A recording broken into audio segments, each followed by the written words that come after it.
Hi friends, thanks for joining me. Today I've created a layout for Spoonful of Scraps Cybercrop.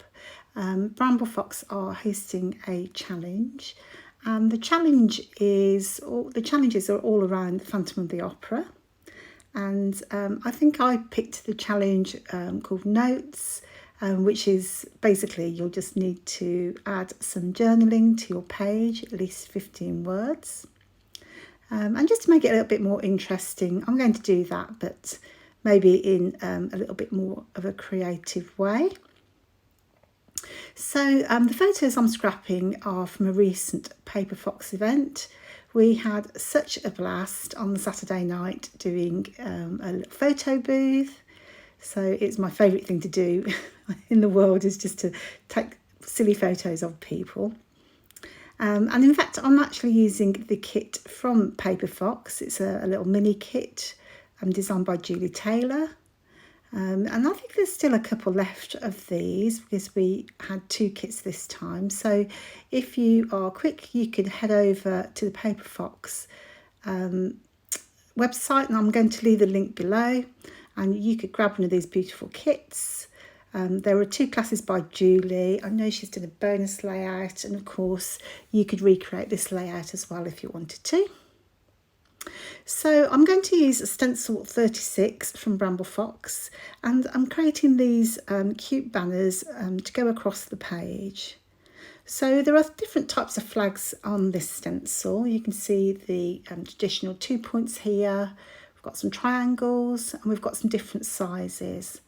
And I kind of imagined that you could mix and match if you want to. You can make them all uniform, as I'm doing here. And you could have some bigger ones, smaller ones. So it's going to be really versatile. And also on this stencil, you'll find some balloons. So this is absolutely perfect for a little celebratory layout. What I would suggest is, rather than do them all one by one or all in a row as they're set out on the stencil, because you'll probably want to use lots of colours, is to pick a flag and use the same flag for the same colour, if that makes sense, and that will save you cleaning up your stencil in between. So for example, I've used one of the flags for the prize ribbon, I've got one for picked raspberry, one for, what colour did I use, dried marigold, I think that is. And I've also used salvage patina and squeezed lemonade. So as you can imagine, if you're using pink over yellow, you'd get an orange and muddy up your colours potentially. So by just using one of the flags for each colour, then you will not need to clean up in between. So it'll make it much quicker. So look how pretty that looks. It's just an amazing way to create a background. I think this is going to be one of those things that you'll just use again and again. As I say, it's got balloons, so I should do another layout with the balloons next time. So love that. And the kit is called So Lucky. It's actually Rose's Studio collection. As I say, Julie has done some beautiful layouts with this. So I don't normally have a kit myself, but I really couldn't resist. And layouts by Julie are always inspiring. So it features some 6x6 papers, and look how pretty the colours are. Just really great colours, easy to use, very cheerful. And I've cut them into strips. You don't need to be too fussy about it. I think mine are about 3/4 of an inch, or whatever measure was on my little trimmer there. And as long as they're even, I don't think it matters. So if you want to do this yourself, I'll leave the measurements below just in case you want to do exactly the same. But I've cut several pieces of each paper, and I'm just going to randomly place them along the edges. And really, I was thinking what I might do is sew down them all. And I can't remember now whether I did sew down them or not. We'll have a surprise and see what happens. I've been to see it since I created the layout, so who knows. I think the important thing is, if you're going to recreate this, is to keep your strips of an even width, so they're all the same width. You want to offset the joins between the papers so they don't all, end up too uniform. And it might be an idea to have some longer, shorter strips, as you can see here. And also think about the colours, because you do want to mix up the colours and the patterns, which I hope I've done on mine. And I'm just sticking them down with a little bit of glue to keep them in place. And I'm just roughing up the edges just for a little bit of texture. Because I'm guessing the danger would be is that you'll think it's an actual pattern paper, and so required no effort whatsoever. And I just want to show that I had made some effort with my layout. But you could use manufacturer's strips, because lots of manufacturers have pretty strips on the bottom of the papers now, and I tend to throw mine away. But this would be a great technique for using those up. So another really frugal way of stretching your supplies, I'd say.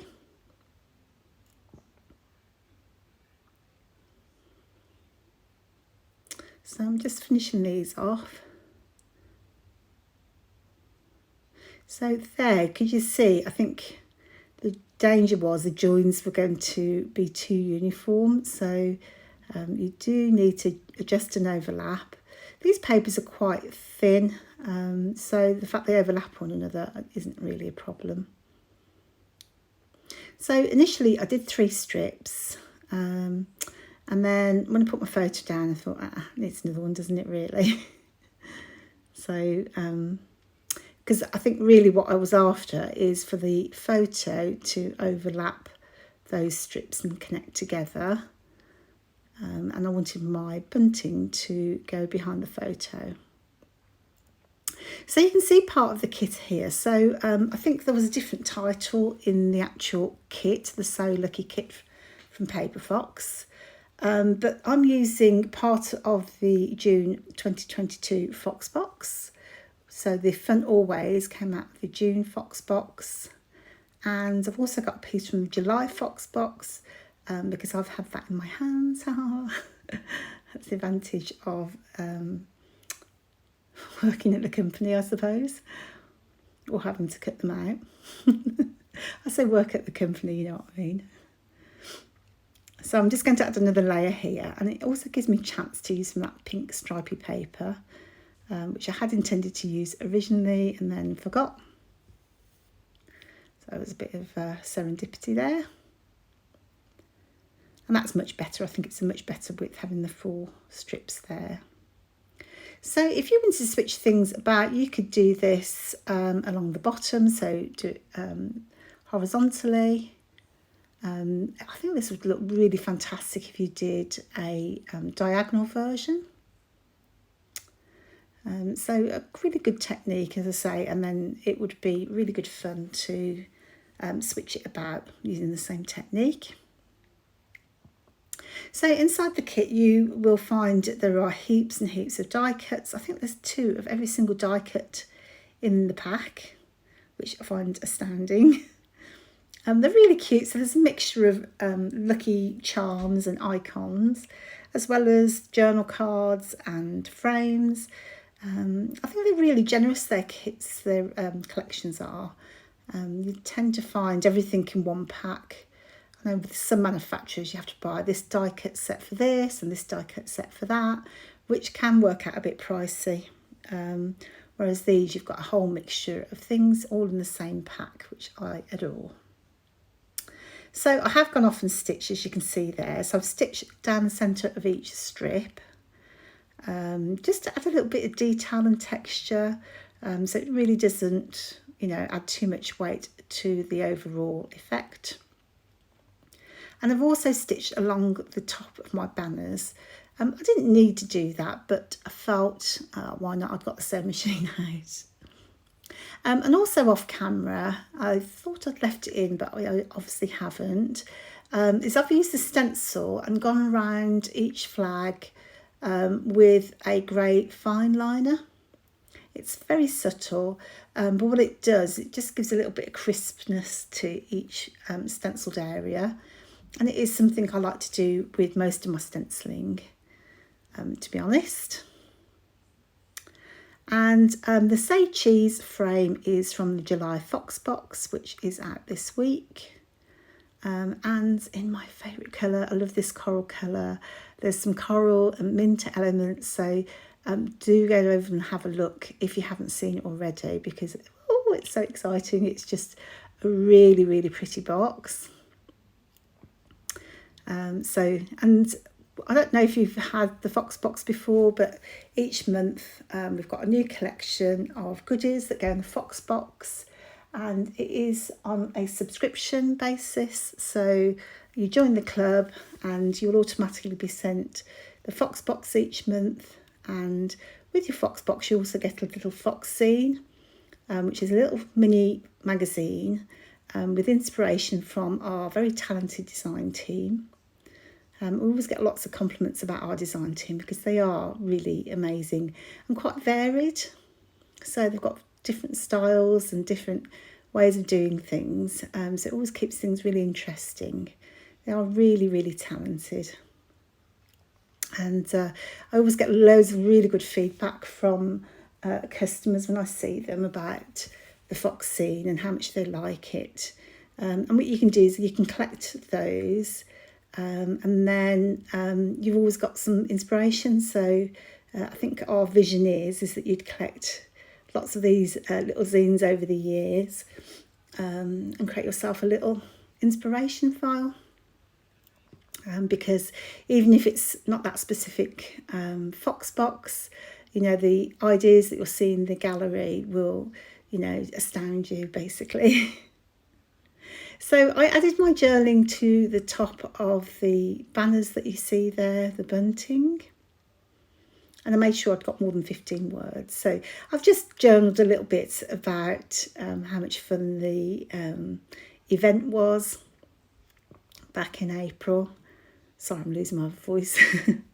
So yeah, how much fun it was, and the way that we ran the photo booth. We had a little bubble machine. Oh my goodness, I howled.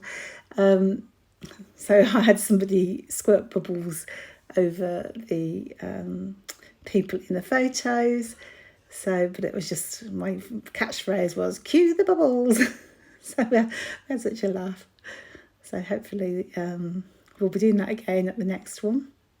People don't run away. So those little flowers are also from the kit. They are so gorgeous and just coordinate perfectly with the kit. And that about sums it up. I've glued all the perspectives down with some glossy accents, or I use 3-in-1 Beacons glue. I'm just going to add a few splatters using my favourite shimmers. Shimmers are literally my favourite kind of watercolour, sparkly watercolour pans. I don't know, I find them really easy to use. So yeah, so I'm just going to block off the areas where I don't want the ink to go. Yeah, by rights I should have done this before I put my photo down, but as always I do everything in the wrong order. So just by masking everything off, it just keeps it under control, which I like. And I'm just going to add a bit over on the left there. And that about sums it up. So I'm going to leave you with the close-ups of everything. Hopefully you'll see on the close-ups that extra detailing I did around the banners. I'll leave all the links below to the products, and I'll also put the details of the challenge group Spoonful of Scraps and their cyber crop. And I hope you've enjoyed this too, and do be sure to take part for your chance to win a prize. I'll see you on the next one. Take care now. Bye.